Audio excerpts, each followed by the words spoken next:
नमस्कार साथियों। आज हम कक्षा 10 की प्रश्नावली संख्या 1.2 का दूसरा प्रश्न समझेंगे।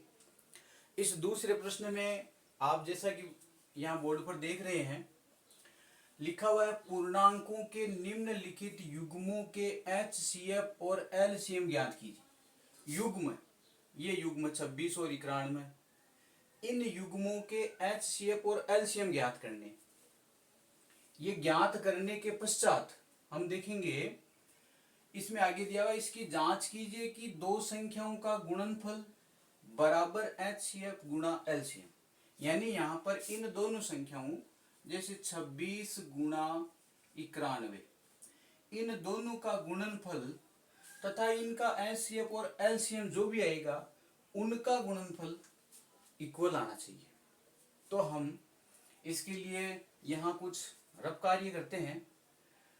रब कार्य में हम 26 तथा 91 का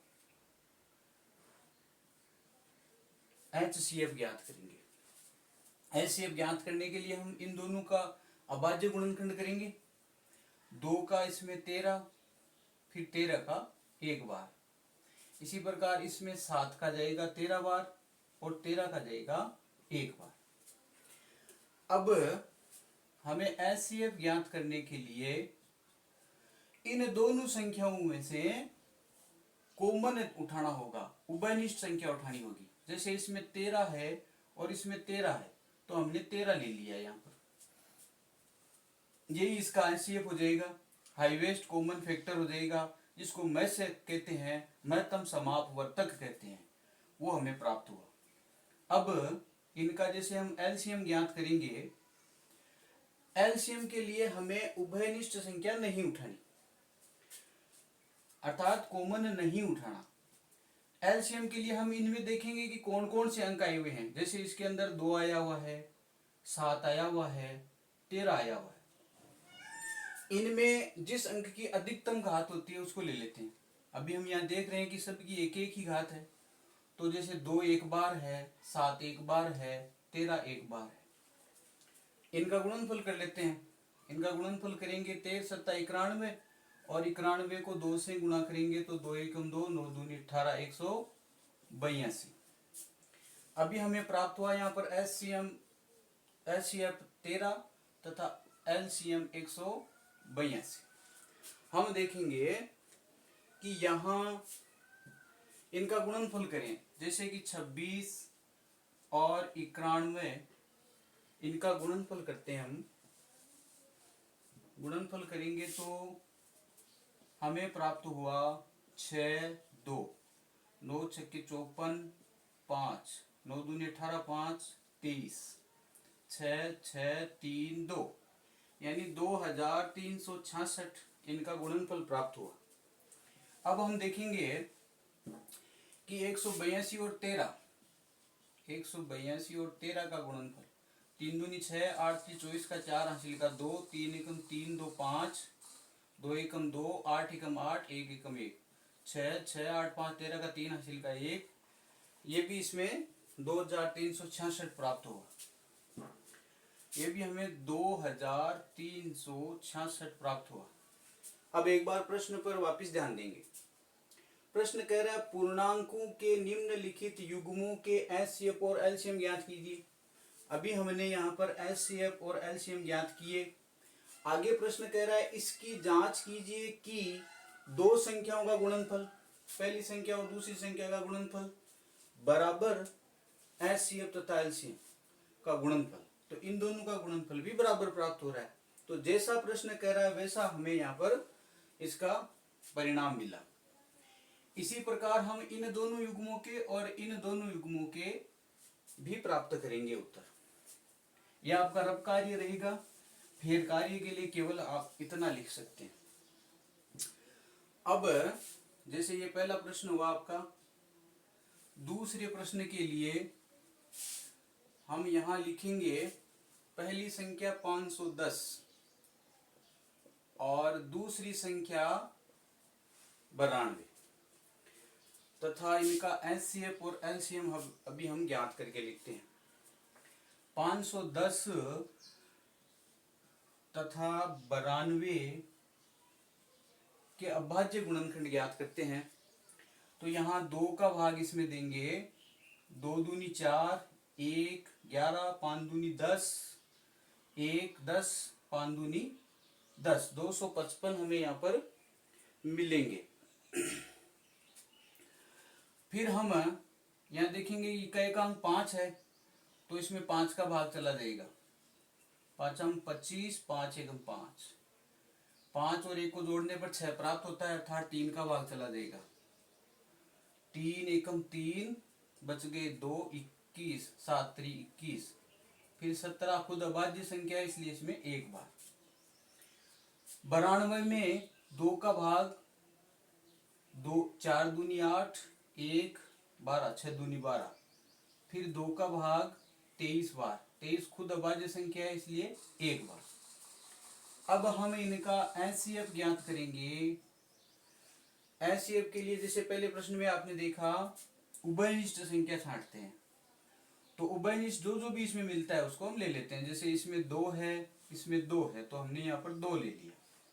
उसके बाद में 5 इसमें है लेकिन इसमें नहीं है, 3 इसमें है लेकिन इसमें नहीं है, 17 इसमें है लेकिन इसमें नहीं है। कोई सी भी संख्या ऐसी नहीं है जो कि दोनों में कॉमन मिले, और इसलिए हमें इन दोनों संख्याओं के एचसीएफ प्राप्त हुए 2। अब एलसीएम के लिए इसमें जो अंक आए हैं उन अंकों को की अधिकतम घात को ले लेंगे। जैसे इसमें एक तो 2 आया हुआ है, और एक इसमें 3 भी आया हुआ है, 5 आया हुआ है, और 5 के बाद 17 आया हुआ है, और 23 आया हुआ है। तो इनके लिए हम देखेंगे 2 देखिए 2 यहां पर इसमें एक बार है, जबकि इसमें 2 बार है, तो हम 2 की घात 2 लेंगे, इसमें से 2 को उठाएंगे। फिर 3 इसमें एक बार है, इसमें है नहीं है, तो 3 केवल एक बार। फिर 5 इसमें 5 केवल एक बार, और उसके बाद 17 भी एक बार, और 23 भी एक बार। इनका गुणनफल करते हैं तो हम देखेंगे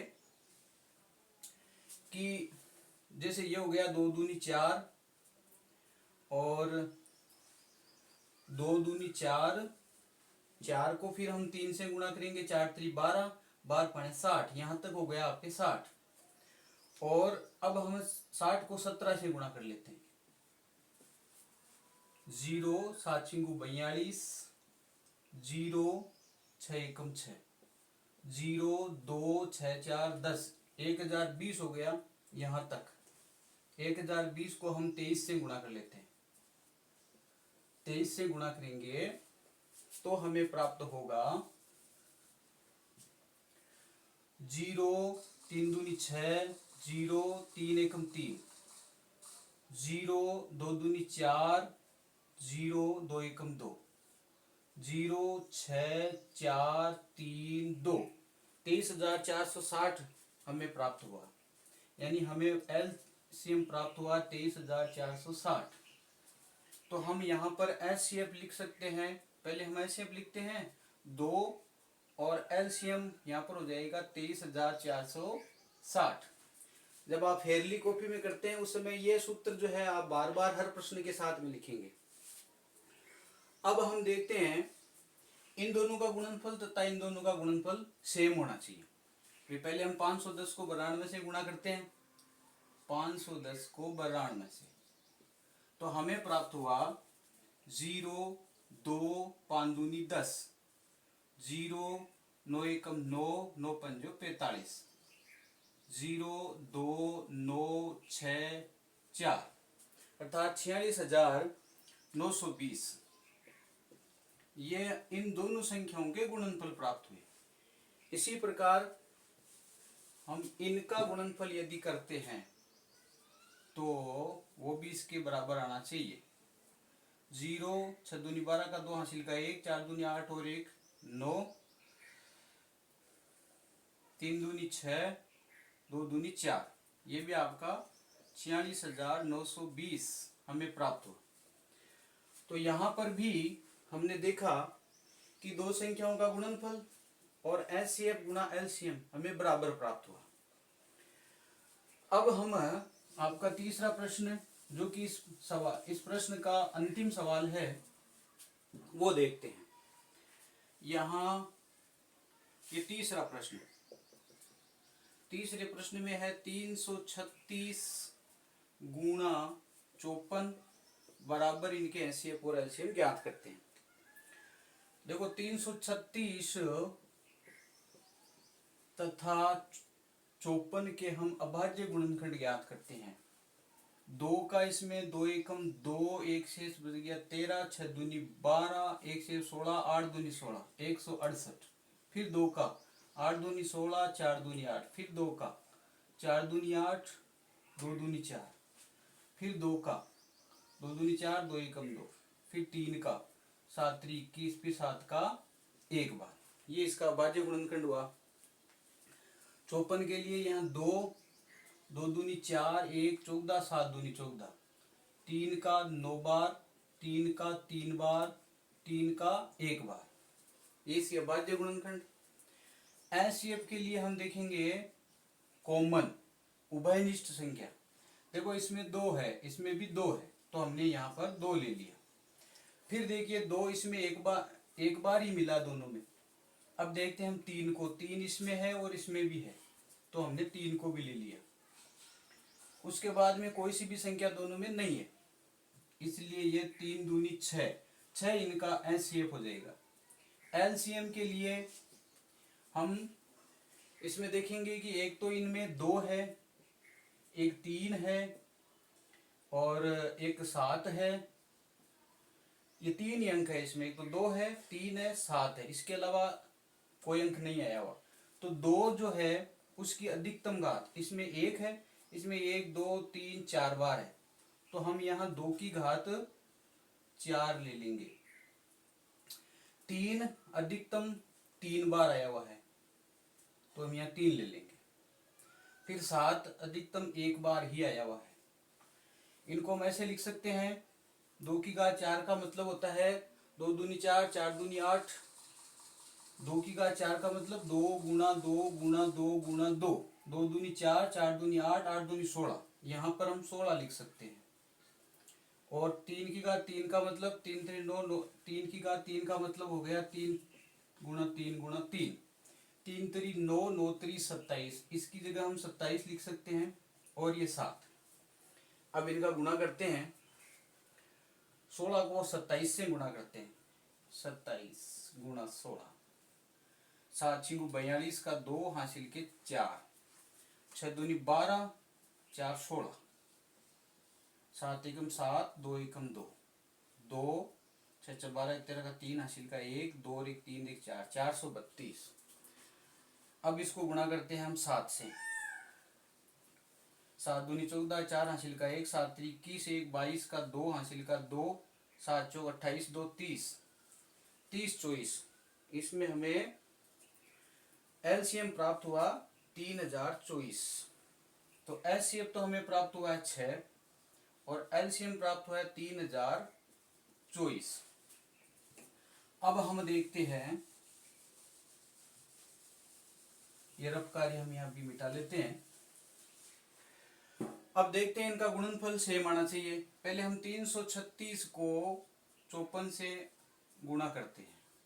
6 चौके 24 का 4 हासिल के 2, 4 3 12, 13 14 का 4 हासिल का 1, 4 3 12 और 1 13, 6 5 30 का 0 हासिल का 3, 5 3 15, 16 17 18 का 8 हासिल का 1, 5 3 15 और 1 16, 4 4 8 3 11 का 1 हासिल का 1, 6 1 7 1 8 और 1 18,144। 18,144 इस दोनों संख्याओं का गुणनफल प्राप्त हुआ। और इसी प्रकार हम देखेंगे इनका गुणनफल भी हमें यही प्राप्त होना चाहिए, तभी अपना प्रश्न जो है सही होगा। 6 चौका 24 का 4 हासिल का 2, 6 दूनी 12, 13 14 का 4 हासिल का 1, 1 6 18, वही 18,144 हमें प्राप्त हुआ। ये 3 प्रश्न हमने देखे। इस प्रकार जो है हमें इन प्रश्नों के एलसीएम और एचसीएफ ज्ञात करते हुए ये सिद्ध करना है कि दोनों संख्याओं का गुणनफल और उनके एचसीएफ एलसीएम का गुणनफल बराबर ही होना चाहिए।